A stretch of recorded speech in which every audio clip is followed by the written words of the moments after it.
And welcome back. We're moving into our third conversation for the morning, something very important as well. Student advocacy and social responsibility. How often do we do this? And in with us to tell us more about it, to talk to us more about it, is none other than Nikolai Edwards. That's a cool name, man. This guy is actually the chairperson, Policy and Advocacy and Projects, Commonwealth Youth Council, UWE, St. Augustine Guild of Students. Man, that's a long one.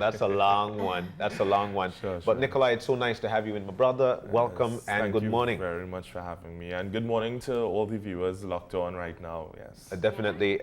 Buddy, you know, when it comes to student advocacy and the social responsibility, it goes a long way, you know, especially for the youths. Now, talk to us. How is this like for us? What is it like for the youth? No, definitely student advocacy and understanding your social responsibility is not an easy thing at all.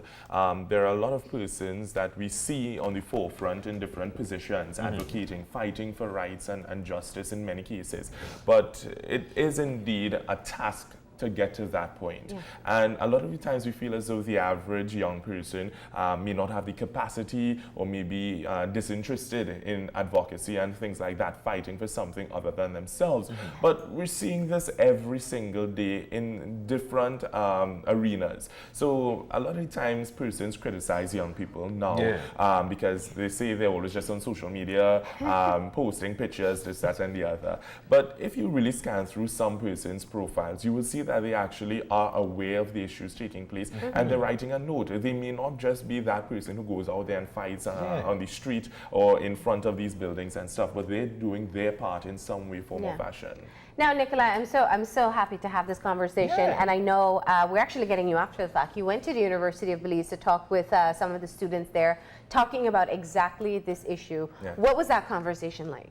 Well, for one, I shared my personal story with them. And that's what always connects people, because when you have someone who has walked the talk, so to say, and understands it firsthand, I go into the explaining to them that, yes, it's not going to be an easy ride, but it's something that you have to really prepare yourself for any eventuality especially. So it may be good, it may be bad, the outcome, but once you're really passionate about what you're fighting for, that's what matters the most. So even if you lose the battle, so to say, the knowledge that you went through this, that you stood for something, that makes it all the much better.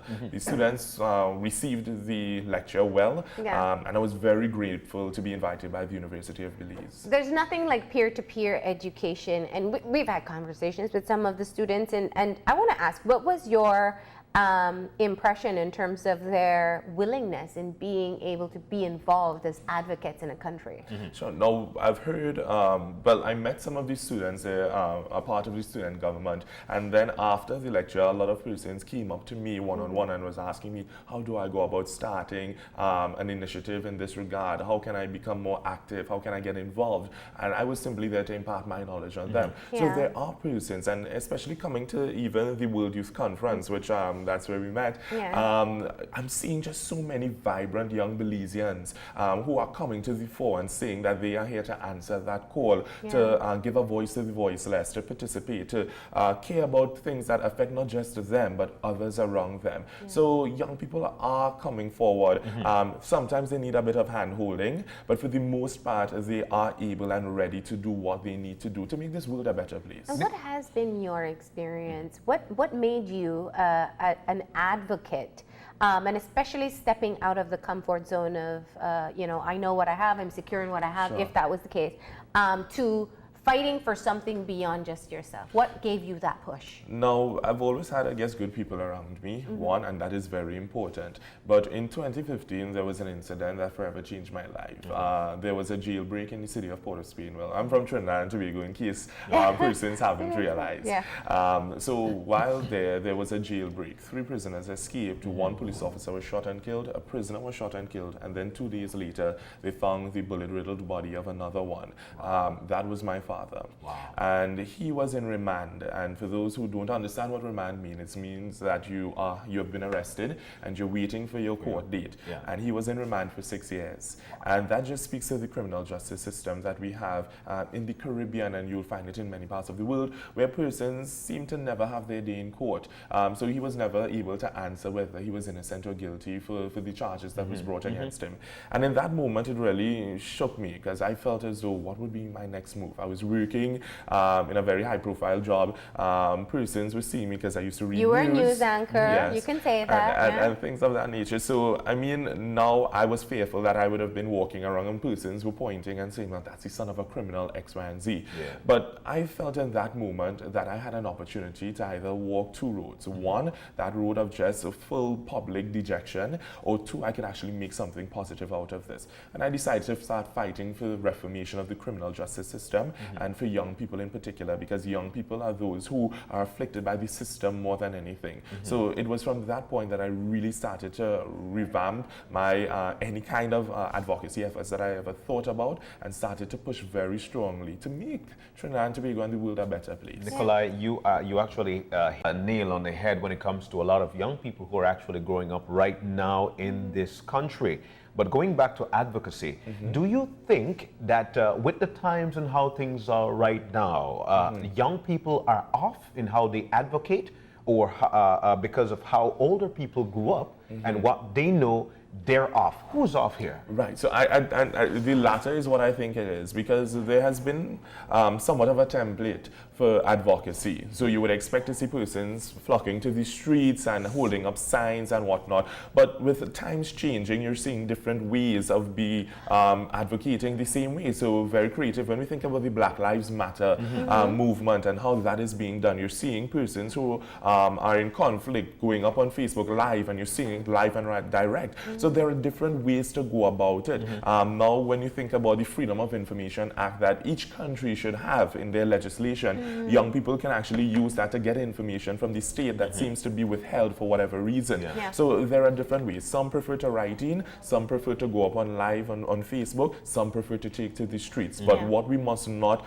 discredit whatsoever, all these actions add to the conclusion that we're looking for. Now, a lot of times people in general, when it comes to being an advocate or stepping out on behalf of whoever or whatever issue, their fear is political victimization. If I speak out against anything, that makes me opposition and anti-government, and perhaps that oftentimes is something that people don't want to have labeled on them. And you spoke of that. You were a high-profile person. You were an anchor with the government press, no less. And you spoke out on an issue that affected all people, not just those who support or don't support the government. Taking that step is a risk in itself, and it's not one that young people or even people who are in established careers are prepared to take. What do you say to that?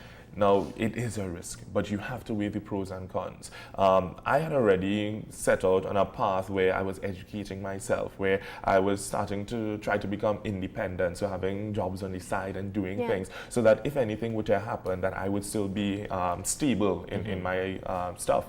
And ironically enough, yes, I never toed the line at all when it came to politics, because we have two major political parties, and I used to keep off of commenting on the parties themselves. I would comment on issues. And because of my efforts, actually, the president of Trinidad and Tobago asked me to serve in the Senate of my country.